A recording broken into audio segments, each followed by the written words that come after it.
दोस्तों सोचिए कि आप पूरी तरह से बेकसूर हैं, लेकिन आपके ऊपर एक कत्ल का इल्ज़ाम लग जाता है।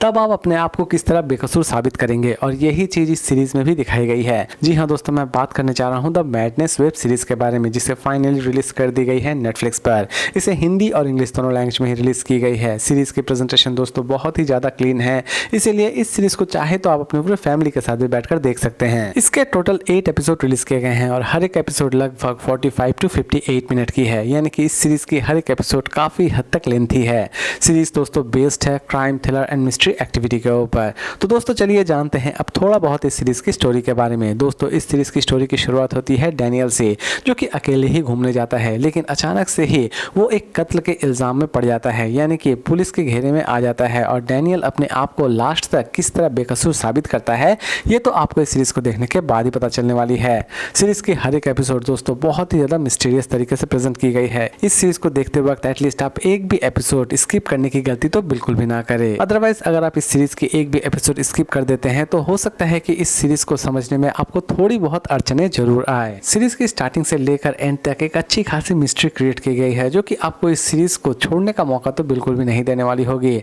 सीरीज़ के एंड एपिसोड में हर चीज़ बड़ी ही खूबसूरती से एक्सप्लेन की गई है। इवन मर्डर की मोटो को भी बड़ी ही इंटरेस्टिंग तरीके से प्रेजेंट भी की गई है। लेकिन दोस्तों इस सीरीज़ को सबसे ज़्यादा इंटरेस्टिंग बना देती है डैनियल की इन्वेस्टिगेशन, यानी डैनियल अपने आप को बेकसूर साबित करने के लिए किस हद तक जाता है, ये इस सीरीज़ को बहुत ही ज़्यादा इंटरेस्टिंग बना देती है। यही बात इस सीरीज़ को बहुत ही ज़्यादा इंटरेस्टिंग बना देती है। सीरीज़ की प्रेजेंटेशन सच में ऑसम है, लेकिन दोस्तों सीरीज़ की हर एक चीज़ परफेक्ट होने के बावजूद भी आपको ये सीरीज़ देखते वक्त ऐसा जरूर लगने वाला होगा कि इस सीरीज़ के थोड़े एपिसोड्स कम होते तो ये सीरीज़ और भी ज़्यादा बेहतर हो सकती थी। क्योंकि दोस्तों इस सीरीज़ के कुछ ऐसे भी एपिसोड्स हैं जिसमें बहुत महत्वपूर्ण चीज़ दिखाई गई है, लेकिन इन एपिसोड्स को अगर थोड़ा शॉर्ट कर दूसरे एपिसोड में डाल दिया जाता तो हो सकता था कि ये सीरीज और भी ज़्यादा इंटरेस्ट क्रिएट करती दर्शकों के बीच। तो दोस्तों फाइनली अब बात करते हैं इस सीरीज के प्रेजेंटेशन के बारे में। तो दोस्तों इसकी प्रेजेंटेशन सच में ऑसम है। इसकी प्रेजेंटेशन थोड़ी स्लो जरूर है, लेकिन फिर भी ये सीरीज आपको भरपूर एंटरटेन करने वाली होगी। सीरीज में आप कुछ नया ही देखने वाले होंगे। इस सीरीज की एंडिंग में कुछ ऐसी चीजें दिखाई गई है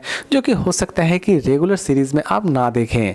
तो दोस्तों अब बात करते हैं इसकी रेटिंग के बारे में। तो दोस्तों अगर मैं इसे रेटिंग दूं तो मैं इसे रेटिंग दूंगा 5 में 3.6 स्टार, क्योंकि दोस्तों इसकी प्रेजेंटेशन रही मेरे लिए काफ़ी हद तक अच्छी। भले ही इसकी प्रेजेंटेशन थोड़ी स्लो जरूर है, लेकिन फिर भी ये सीरीज़ मेरे लिए रही काफ़ी हद तक अच्छी। और दोस्तों अगर आप सोच रहे हैं कि इसे हम देखें या ना देखें, तो दोस्तों ये सीरीज़ वो तो बिल्कुल भी ना देखें जो कि स्लो थ्रिलर ड्रामा देखना बिल्कुल भी पसंद नहीं करते हैं, क्योंकि ये सीरीज़ उन्हें बिल्कुल भी पसंद नहीं आने वाली होगी। तो दोस्तों उम्मीद करता हूँ कि आज का ये सिंपल रिव्यू आपको पसंद आया होगा। तो फिर मिलते हैं एक नई वीडियो के साथ।